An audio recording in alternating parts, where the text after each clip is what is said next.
अगला क्वेश्चन काफ़ी बड़ा सा फिगर दिख रहा है, लेकिन क्वेश्चन बहुत ही आसानी से लग जाएगा। चलिए, यहाँ पर एंगल ए का वैल्यू 60 है, एंगल बी का वैल्यू 80 डिग्री है। हम लोग को डीपीसी निकालना है और बीक्यूसी निकालना है।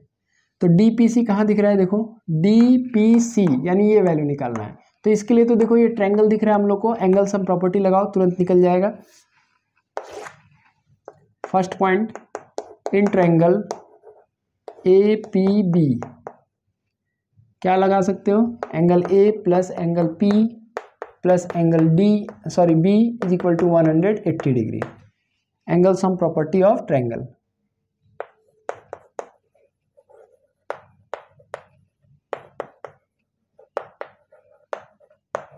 एंगल ए का वैल्यू मालूम है 60 डिग्री, एंगल पी नहीं मालूम है, और एंगल बी फिर से मालूम है 80 डिग्री इक्वल टू 180 डिग्री। तो एंगल पी आ जाएगा 180 माइनस 140 डिग्री।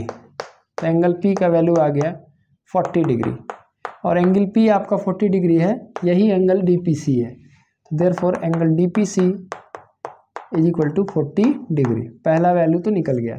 अब दूसरा वैल्यू बीक्यूसी निकालना है। बीक्यूसी यहाँ पर है, देखो ये वैल्यू निकालना है। तो इसको निकालने के लिए आपको एक ट्रायंगल यूज़ करना पड़ेगा, ये वाला। और सबसे पहले आपको ये ट्रायंगल देखना है QDA, ये जो ट्रायंगल है QDA, इसका यूज़ करना है। तो इसमें ये वैल्यू तो मालूम है, लेकिन ये नहीं मालूम है, तो ये कैसे मालूम चल जाएगा, साइक्लिक क्वाड्रेटर की प्रॉपर्टी से।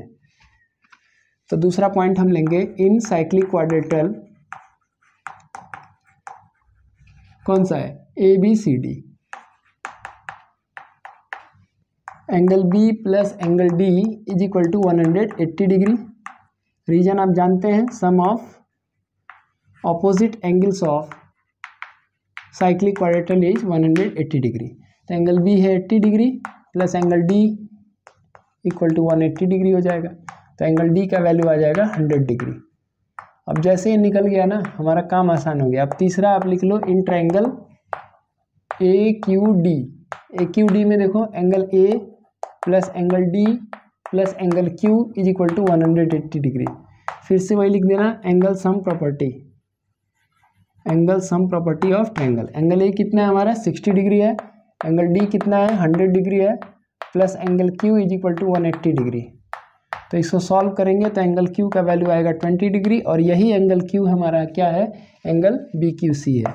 Therefore angle BQC is equal to हो गया 20 degree. This is the solution. और ये देखो बोर्ड का PYQ है, इन बहुत ही इजीली लग गया ये क्वेश्चन। Thank you.